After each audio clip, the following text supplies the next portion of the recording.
Log in करा मुंबईतक.in वर. ये vaccination एक ऐसा मुझे लगता है एक ऐसा टूल है कि जिससे बिल्कुल मुझे यकीन है कि अगर हम 70% महाराष्ट्र की जनता को जल्द से जल्द वैक्सीनेशन कर पाए तो वैक्सीनेशन के हद तक अगर कोई इन्फेक्शन, एक तो इन्फेक्शन नहीं होगा और होता भी है तो माइल्ड होगा, तो मृत्यु की भय नहीं होगा, मृत्यु नहीं होगा या सीवियर पेशेंट नहीं होगा, क्रिटिकल आईसीयू में पेशेंट नहीं जाएगा, ये हमें करना है।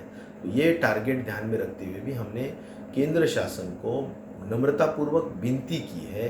एक जो हमारा सर्वश्रेष्ठ सभागृह है विधानसभा विधान परिषद, उनका जो एक ठराव होता है, रिजोल्यूशन होता है, वो हमने किया है और उसमें हमने 3 करोड़ प्रति महीना वैक्सीन मिलना चाहिए ऐसी भी मांग रखी है, जिससे कि हमारी कैपेसिटी 3 करोड़ की है। अगर हम 3 करोड़ वैक्सीन्स हमें मिलते हैं तो हम जल्द से जल्द ये कर पाएंगे।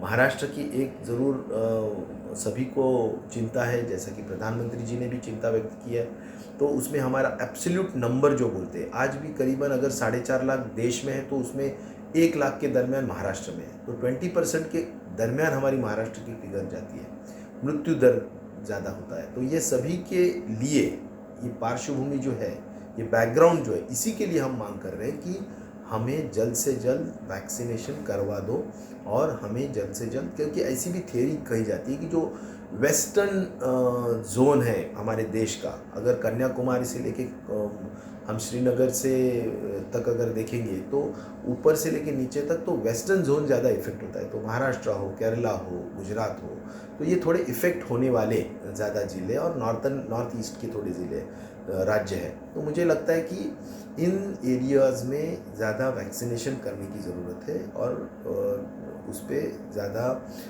केंद्र सरकार ने भी थोड़ा ज़्यादा वैक्सीन देने की प्रावधान करने की ज़रूरत है। तो यही कुछ चीज़ें हैं कि जिसके माध्यम से हम तीसरी वेव का अच्छी तरह से सामना कर पाएंगे और ज़्यादा नुकसान हम नहीं होने देंगे। तो हम पूरी तरह से आत्मविश्वास के साथ हम तीसरी वेव के लिए पूरी तरह से तैयारी करे हुए हैं। जैसा कि खास तौर पर जो कहा गया है केंद्र सरकार ने भी कि तीसरी लहर में बच्चों पे बड़ा ज़्यादा असर हो सकता है, तो इसमें हमने पीडियाट्रिक टास्क फोर्स भी किया है। उसके खास तौर पर जो भी सजेशंस हैं, रिकमेंडेशंस हैं, वो हम पूरी तरह से हम डिस्ट्रिक्ट लेवल पे टास्क फोर्स किए हैं। 10% बेड्स हम बच्चों के लिए पीडियाट्रिक बेड बोल के हमने उनको रिज़र्व किया है। और ख़ास तौर पर अभी तीसरी लहर के लिए हम सर्विलेंस पे हम जोर दे रहे हैं, जैसा कि ILI और सारी का सर्विलेंस है और ट्रैकिंग ट्रेसिंग भी हम अच्छी तरह से कर रहे हैं। रहा सवाल टेस्टिंग, हमने बिल्कुल कम नहीं किया है, टेस्टिंग हम बढ़ा ही रहे हैं। RT-PCR का जो भी मैक्सिमम यूटिलाइजेशन है कैपेसिटी का, वो हम पूरी तरह से कर रहे हैं। और रैट जो बोलते हैं, रैपिड एंटीजन टेस्ट, उसका भी ज़रूरत पड़ने के ऊपर जो सुपर स्प्रेडर्स है उसके लिए भी हम रैट का इस्तेमाल कर रहे हैं। तो 3T प्रिंसिपल वो तो अभी हमारा शुरू ही है, लेकिन इसके अलावा पीडियाट्रिक्स के हद तक हमने ज़्यादा उसके बारे में चिंता करते हुए जो भी डिसीजंस है वो हमने सही तरीके से लिए भी है।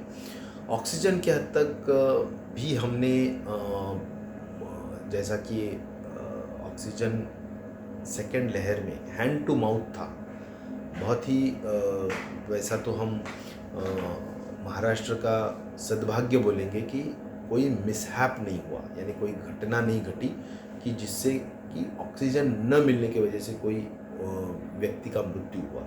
लेकिन अभी हम ऑक्सीजन की सेकेंड लहर से दुगनी तिगनी तैयारी हम कर रहे हैं, जैसा कि करीबन 450 के ऊपर प्लांट्स, PSA के प्लांट्स हम लगा रहे हैं। फिर लिक्विड ऑक्सीजन जो ये होते हैं उसके बारे में भी हर डिस्ट्रिक्ट लेवल पे 50 मेट्रिक टन और तालुका लेवल पे 20 मेट्रिक टन की तैयारी हर तालुका और हर डिस्ट्रिक्ट के लिए हम कर रहे हैं। तो इसके वजह से हम करीबन पहले सेकेंड लहर में हमारा अगर देखेंगे तो 1700 मेट्रिक टन हमारा पीक लेवल पे हमारी ज़रूरत थी। अभी हम करीबन 4-4.5 हज़ार मेट्रिक टन तक हम हमारी कैपेसिटी बढ़ाने के बारे में पूरी नियोजन हमने किया है। तो जिसमें लिक्विड स्टोरेज टैंक्स है, फिर उसके बाद में सिलेंडर्स है, ड्यूरा सिलेंडर्स है। तो ये सभी के माध्यम से पीएसए प्लांट्स है, इस सभी के माध्यम से हमने ये काम किया है। और उद्योजकता क्षेत्र में भी जैसा कि हमने कई इंसेंटिव्स दिए हैं, तो जिस इंसेंटिव के माध्यम से करीबन हर डिस्ट्रिक्ट में एक तो भी plant, oxygen plant, manufacturing plants आना चाहिए, इस तरह से भी हमने ऑक्सीजन के बारे में हमने सोच रखा है।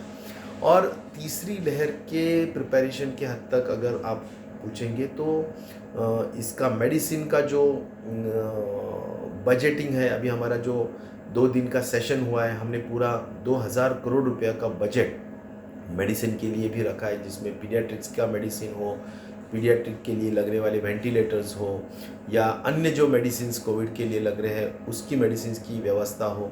तो बेड मैनेजमेंट है, मेडिसिन मैनेजमेंट है, ह्यूमन रिसोर्स मैनेजमेंट है, ट्रेनिंग का पार्ट है, ये सभी के हद तक हमने पूरा हमारा काम अभी बहुत ज़ोरों से शुरू है।